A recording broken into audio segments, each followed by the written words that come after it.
হিসাব করে দেখা গিয়েছে মোটামুটি ভাবে হাসপাতালগুলোতে, সারা বাংলাদেশের হাসপাতালগুলোতে মাটিতে শুয়ে থাকে প্রায় 40 লক্ষ মানুষ। 20 কোটি মানুষের দেশ, এত মানুষকে চিকিৎসা সুবিধা দিতে গেলে মাননীয় বিরোধী দলীয় নেতা বলেছেন কিভাবে মানুষ ওয়ার্ড হসপিটালগুলোতে মাটিতে পর্যন্ত শুয়ে থাকে।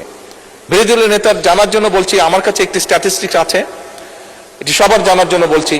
হিসাব করে দেখা গিয়েছে মোটামুটি ভাবে হাসপাতালগুলোতে, সারা বাংলাদেশের হাসপাতালগুলোতে মাটিতে শুয়ে থাকে প্রায় 40 লক্ষ মানুষ। 40 লক্ষ মানুষ যাদেরকে বেড দিতে পারে না।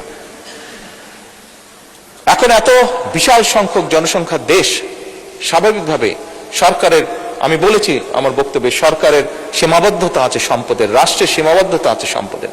সেজন্য আমরা উদ্যোগ গ্রহণ করেছি, আমরা মানুষকে বোঝাবো, মানুষকে অ্যাওয়্যার করবো যে কি কি থেকে কি কি অসুখ, কাজ থেকে বিরত থাকলে, খাবার দাবার লাইফস্টাইল ফলো করলে অসুখ থেকে, অসুস্থ থেকে বিরত থাকা যায়, বেঁচে থাকা যায়, নিজে